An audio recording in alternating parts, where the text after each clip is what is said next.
I need you all to try an experiment with me, and I promise it's not threatening, and it won't make you nervous. But you should take out your bulletins for a second. And then I think if you open it, look for the first period that you can find in your bulletin. Or any period is just fine at the end of any sentence. And then, so I see one in the long sewing circle. And then take your finger and just place it over the period. Everyone get that? Everyone do that okay?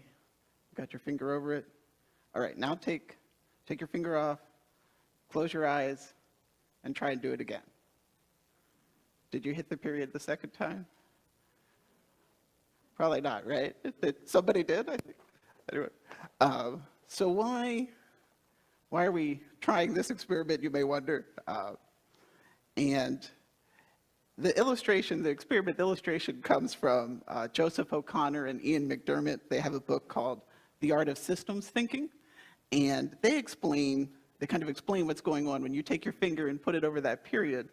They say to hit the target, your eyes, right, must constantly feed you information about the position of your finger on the period. And as you're aiming for it, right, you're making small, continuous adjustments in fractions of a second, all the way down to the bottom.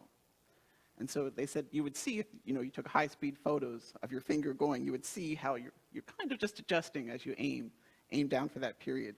And closing your eyes, right, proves that we do not aim with your finger like an arrow, where you just aim it and then you let it go, right? You're always kind of making little adjustments as you go.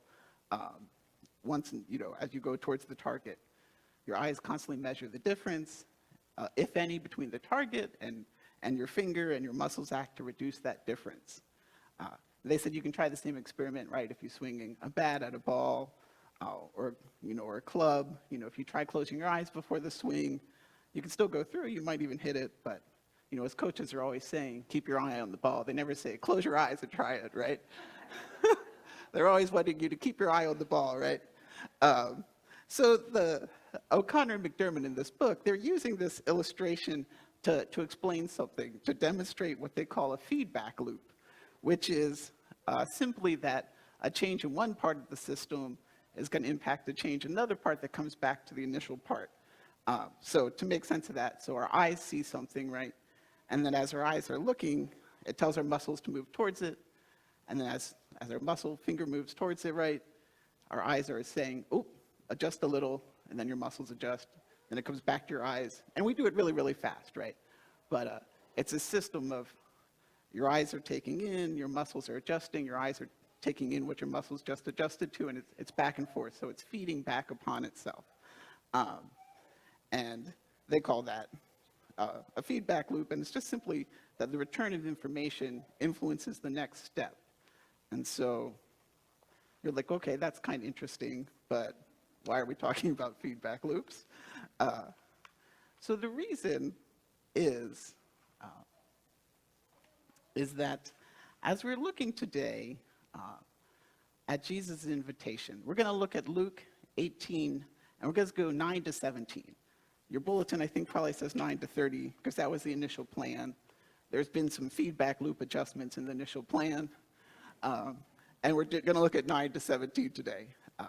But we have two scenes in this text, right?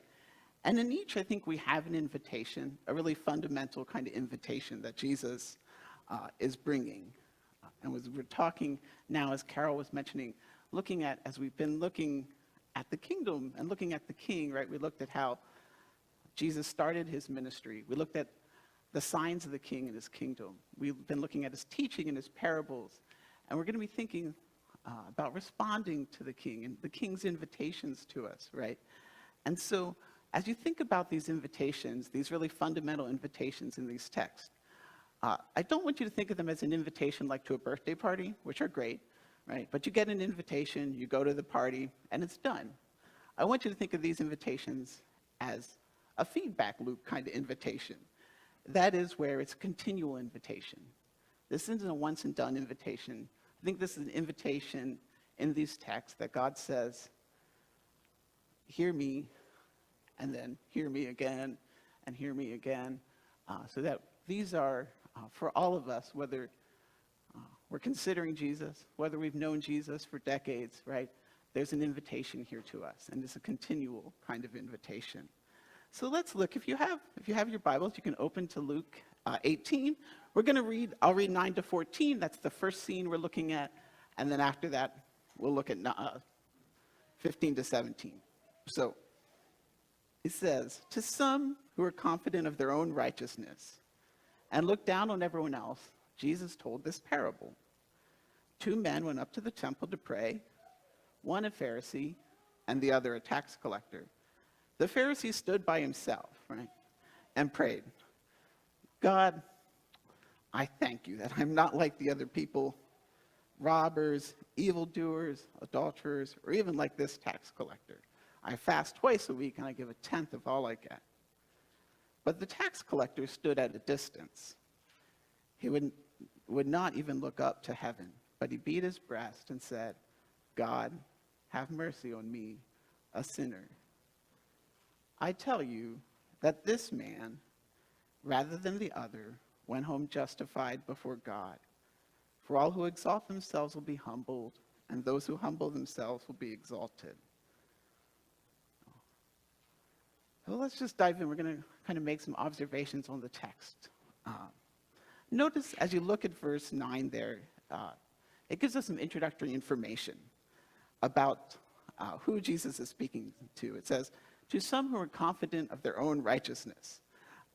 So he's speaking to a particular group, and you see Jesus throughout, as we've been following Jesus in Luke and looking at different passages in Luke. Sometimes he's talking to large crowds, sometimes he's talking to disciples, sometimes he may be focused to one group, but others are listening. And so he's kind of aiming this parable at a particular group, and he describes them in 2 ways, right? He says that they were confident in their own righteousness.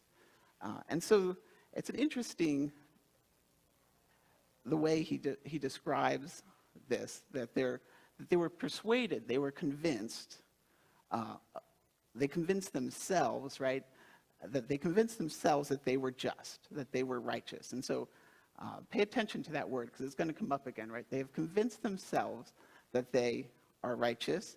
And in that posture, right, what do? They look around and they despise everyone else. They had contempt. It's a very strong word. They had contempt on the rest or the remainder. So Jesus is aiming this parable, he says, to those who are thinking this way, he's going to share this parable. And so clearly this group had great self-assurance, right, in their own rightness, their own standing before God. And it led them to this looking down on everyone else. As you can think here, as we've been following through the gospel, that probably the Pharisees might be some of the people that are being aimed at here. Doesn't specify them directly. The Pharisee will be mentioned in the parable. It could be others, and most likely others are listening, of course. It's not that those were the only people standing there. You have a whole group there. But as we think about the Pharisees, right, and we've talked about them a bit, but they were those who, they had this strong desire to make sure that they followed God's law. And so they just kept building out they talk about them as fences. Well, if I don't want to break the Sabbath, well, let's make sure I don't do this and don't do this. If I don't want to get impure, let's add this law and this rule to make sure there's no way I break the Sabbath. There's no way I become impure. But in this desire to follow the law and to follow it so carefully, they'd really gotten lost, right? They'd gotten lost in what really mattered. They thought that this is what would maintain that rightness. They had thought that they were right with God because they were so carefully keeping all these different areas. Look what it did to their hearts. It started to create a disdain for all those who weren't keeping all these careful areas. It reminds me, so I went to Moody Bible Institute as a student. And at Moody, there was a fairly strict student life guide as to like when I first got there, it's like, these are the clothes you're allowed to wear to class. These are the clothes that you can have for dinner time and after class, outside of class hours. And so like class time was like khakis and shirts and like button-down shirts or polos or those sweaters, those kinds of things. And it was interesting when I was at seminary, I was talking to the admissions guy who said when he would go to Moody, he always saw like kind of two kinds of students. There were those who were very good at following the student life guide and felt very good about themselves, right? You know, you kind of like, it was easy for them. It was easy to follow the rules, and it was easy, and it kind of created a sense of, you know, pride, right? And then there are those who just chafed against those rules, right? And it was very hard, and that could either lead you to feeling like rebellious or to feeling a little bit crushed by them, right? So you can just see how these kinds of small, like, rules, right? The way that they can either puff someone up sometimes or push someone away in these things. And so I just was thinking about that as I was looking at like this group that he's speaking to and thinking about the Pharisees a little bit. And so he's addressing it. So he's talking to these people that have this strong sense of, hey, they're right with God, right? They figured it out. They've gotten all the rules figured out. And so then he says, let's look at the parable itself. Notice that it revolves around two men that both go up to the temple to pray. It's probably likely, we might think of going up as almost like a private daily devotional kind of thing, but it's likely that they're going up during some of the public times to worship. So at the temple, there were daily sacrifices. There was a morning daily sacrifice and an evening daily sacrifice. And so you could picture that maybe they're going up for the evening sacrifice. And just going to read a little bit from Exodus regarding that daily regular sacrifice that they would do. Now this one's set at the tabernacle because you're in Exodus, but then that gets transferred over to the temple. They say, now this is what you shall offer on the altar. 2 lambs a year old, day by day, regularly. 1 lamb you shall offer in the morning, and the other lamb you shall offer at twilight. It shall be a regular burnt offering throughout your generations at the entrance of the tent of meeting, before the Lord. Catch this last part, right? It's where I will meet with you to speak to you there. There I will meet with the people of Israel, and it shall be sanctified by my glory. So the temple is the place, right, of meeting. It's the place where they think of to go to meet with God, to be present with God, and also to do that corporately. And so Garland points out, one of the commentators on Luke, that we should not see these men, right, as going for their private devotions, but they're going to the temple during this corporate worship time. There's the sacrifice that takes place, the whole burnt offering, that daily sacrifice, so the animals being sacrificed, and most likely what happened next is the priest would go into the holy place and offer incense. While the priest is offering incense, the people are outside praying. So you've got all these people outside praying at the temple, and that's probably right where we are. As Jesus is telling us, that's what the people are picturing. Probably many of the people he's talking to have gone up to the temple, have been participated in these rituals, so they're picturing, you know, people all around praying while the priest is inside offering the incense. This is what, if you think of Zechariah, Elizabeth and Zechariah, when he goes in to offer the incense, it's probably that daily sacrifice, and the angel appears to him. Just to give you context, and the people are outside praying. They're all like, why hasn't he shown up yet? But that's sort of the setting. And so, but notice that Jesus picks two people probably on two ends of the social spectrum, right? A Pharisee, who would have been seen as like upstanding, upright in the society. You could think of them like a pastor went up to pray, right? And then a tax collector. And you could think of this as almost like a con artist, right? The con artist, the scammer who calls you and tries to cheat you out of money. That's, you know, the tax collector is very looked down upon in first century culture, right? They would have been seen as colluding with the Romans. They probably were lining the pockets, like, you know, charging you more than they should to add a little bit to themselves, right? So you have kind of an, you know, someone who might, a Pharisee who would be well respected for their religious adherence, and the tax collector who would be seen in a pretty negative light because they're colluding, they've cheated people, like they've done things, most of them, that they shouldn't be doing, right? And then notice the details as we get into. Jesus is going to paint the scene of these two men and their prayers, and he's going to talk about both their posture and their words. So look at their postures and look at their words.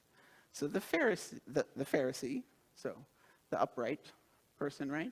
He stood by himself thanks God that he is not a person of great sin, right? So notice that one, he's standing off by himself, so it's probably a corporate gathering.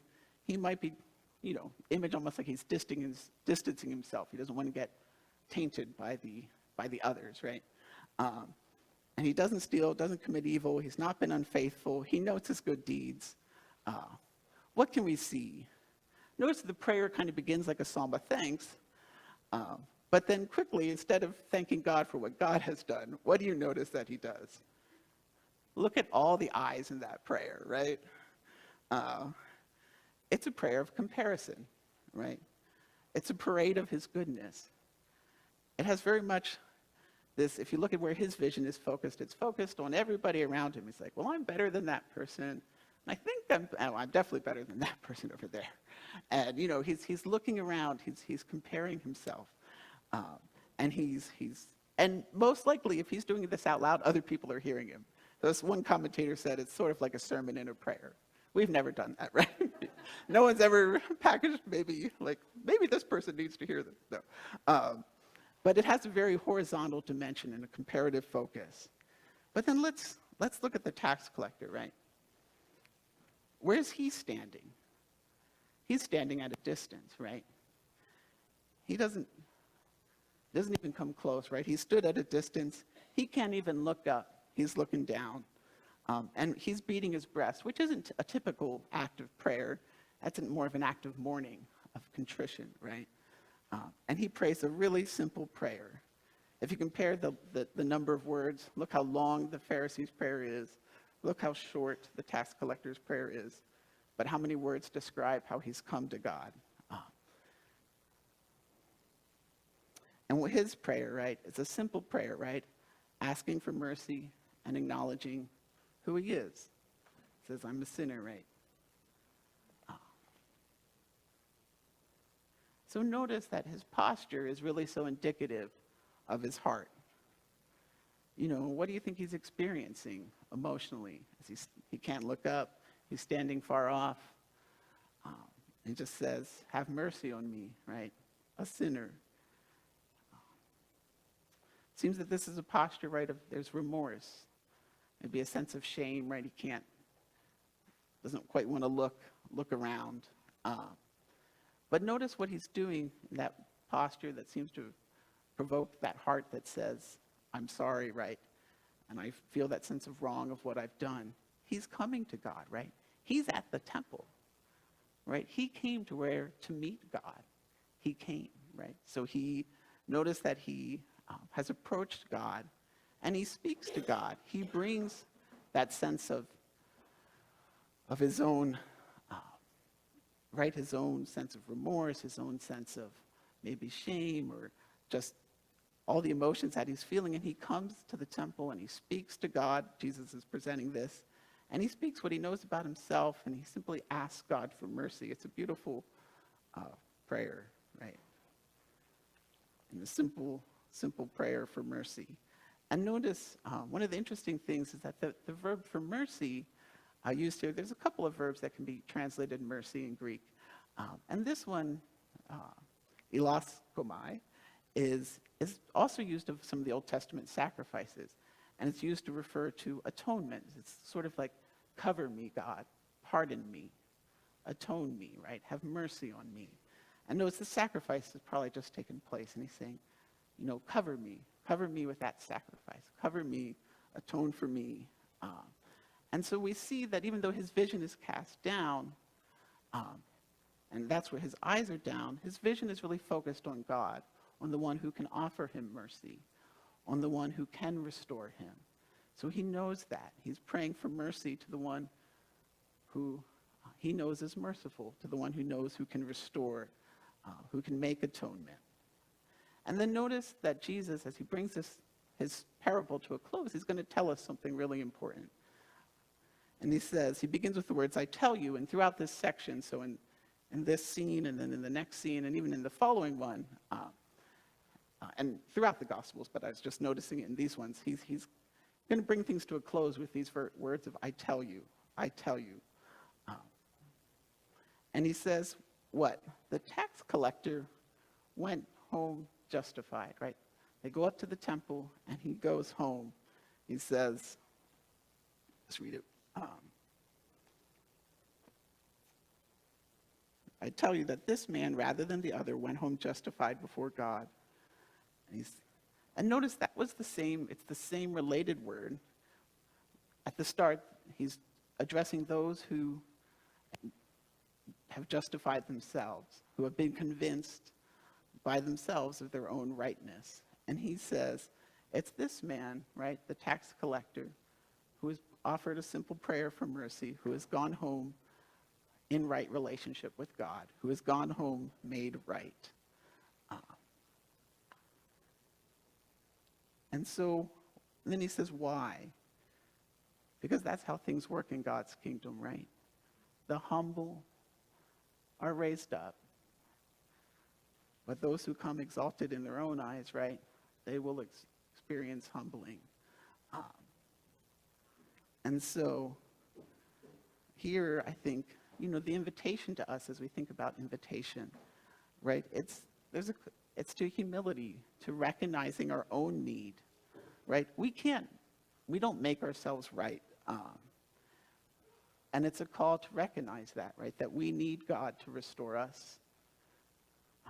When we come in those humble prayers, asking simply for God's mercy, he's so delighted in that. He's so delighted in that prayer.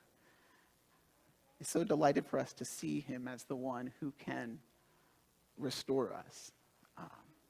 And so just to think we have that invitation to come humbly, recognizing our need, that he is the one who makes us right, who restores us to relationship with him.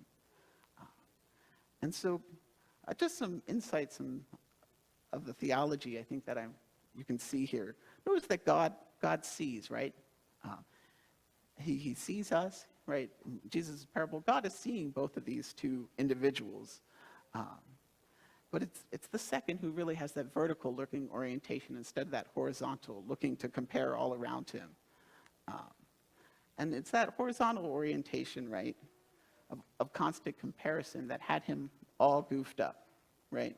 He could look around and say, like, yeah, my life, I've got things going pretty good. It's on the ranking poll, I'm up here, and he thought that was what made him right.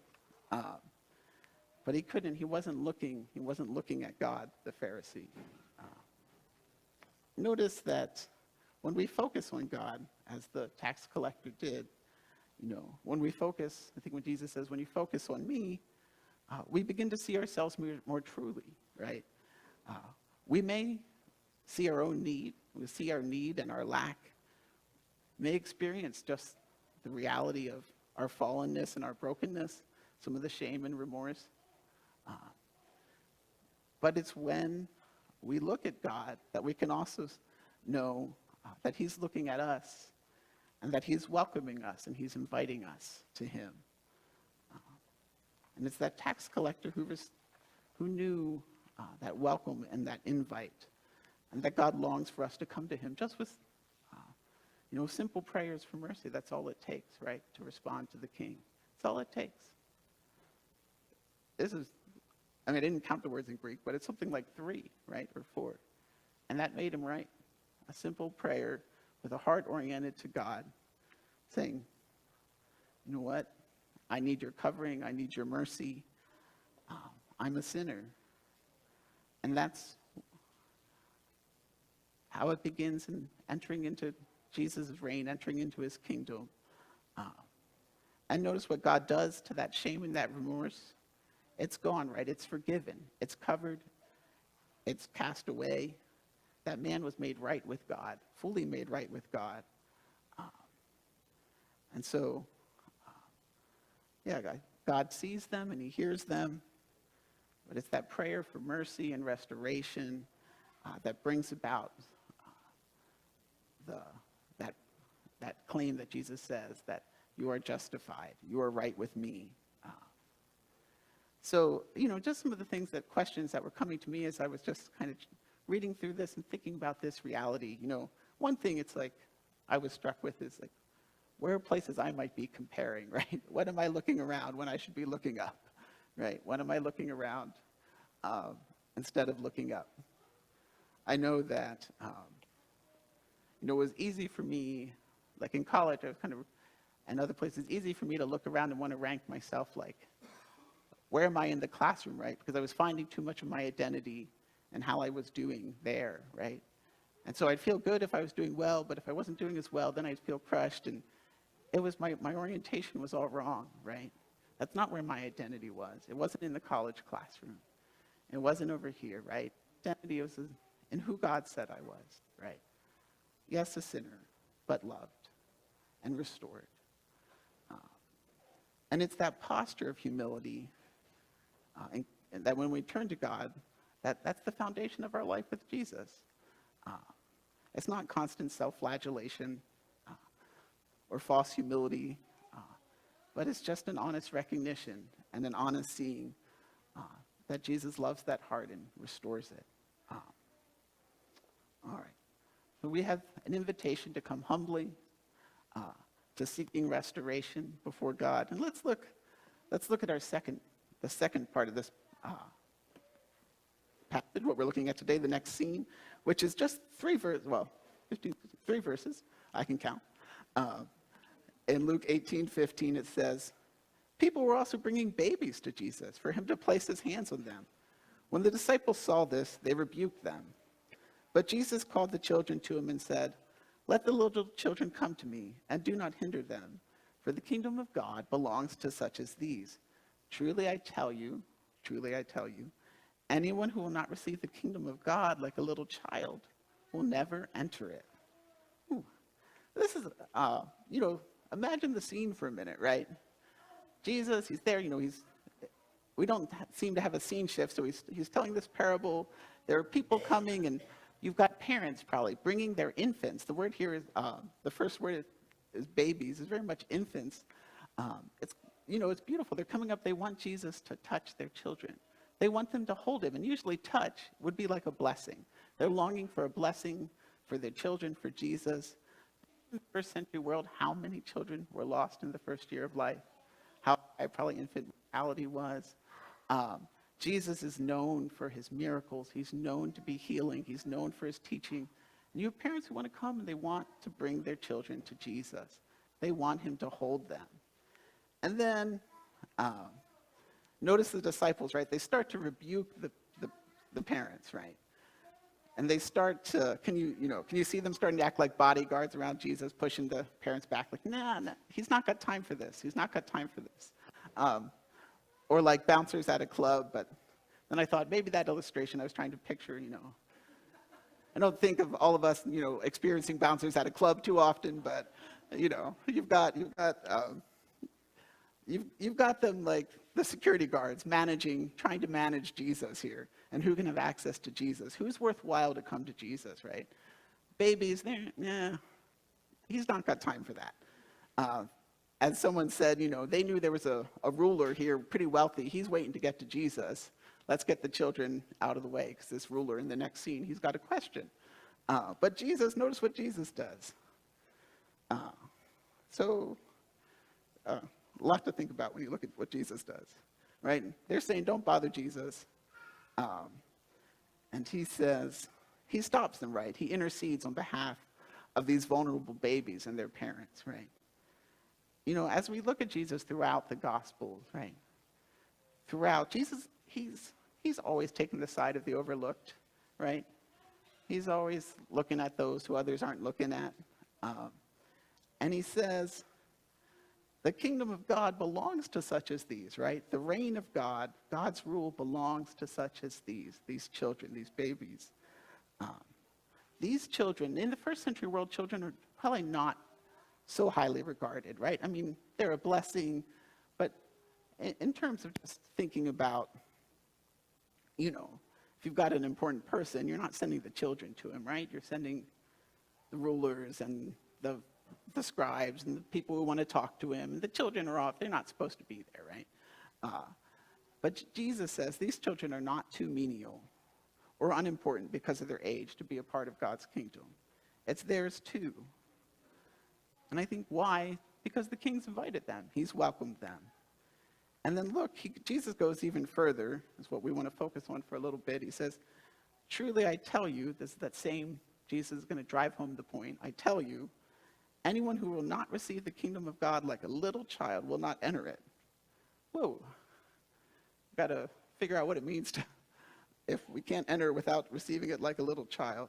If entrance into the kingdom depends on this, it seems pretty important. So what does it mean to receive the kingdom like a little child? And, scholars, of course, talk about different things, but I think, as we think about it, what Jesus is saying is to receive the kingdom as though one were a little child, right? To receive it as though you were a little child. And so we can picture a lot of qualities about children, but probably likely in the context that Jesus is in the first century context, it's probably the child's total dependence. They're dependent on others. Infants clearly are very helpless, and infants are the ones that are being brought. So I think the focus is on their dependence and their helplessness, their need for help, right? And if you think in relation to the previous parable, it's really another way of kind of bringing out this reality of coming to God in our need and in our recognition that of our dependence. So Jesus, again, seems to flip the cultural script when he says, we don't enter the kingdom through our standing. We don't enter the kingdom by our merit. We don't enter it by how much we've done. And, I think in our culture, how often, we use merit for all sorts of things, right? Kids, your parents would probably say, work hard in school, right? Because you want to earn a good place into college, and those are good things. But we have to the job that you want.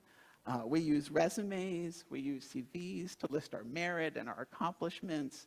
We're used to just the reality that, hey, my work over here, that should earn me a right to do this over here. Or can I, we have that kind of merit-based system. And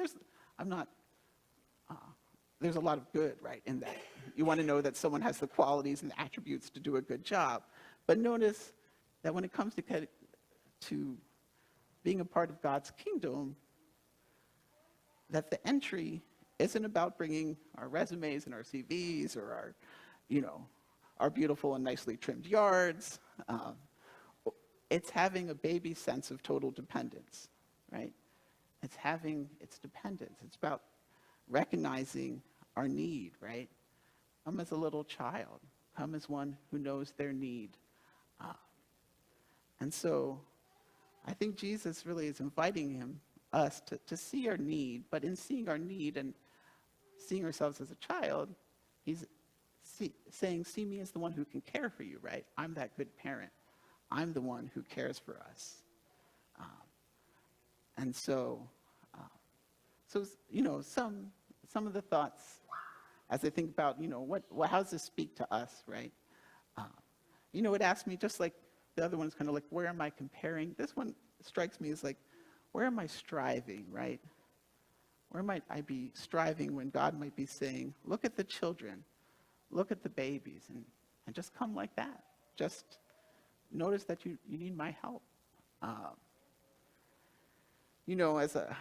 When David was really little, he would sometimes be really hard to soothe, and he would be really upset. And I think Sarah had this image one time of, we're holding David, and he's just crying and crying, and you're trying. And I just thought, sometimes that's us, right? We're just crying and crying, and God is holding us. We don't always feel it, we don't always know it, but it's an image. It was such a kind of a powerful image. That's how I am with God sometimes, right? I'm crying out, and I feel like he's not there, and yet he's holding me. And I think of this sometimes. I was just struck. It's easy for us when we look at dependency, and as we look, some of you are caring for people who need more help. They're more dependent, right? That can feel, it is hard, right? But I think it's also an image of our own spiritual needs, right?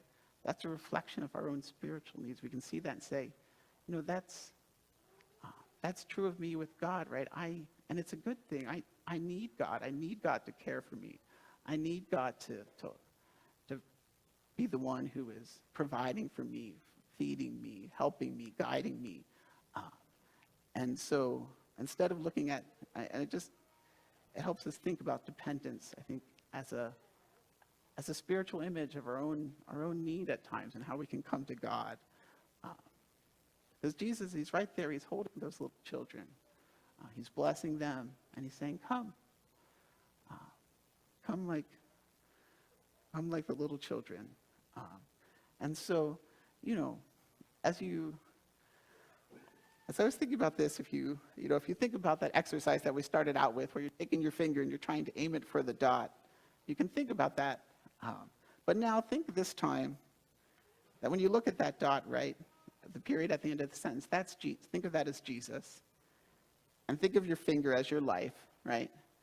And think as you're aiming, as you're looking at Jesus, we're aiming for Jesus, and we're seeking to shape our life towards Jesus, right?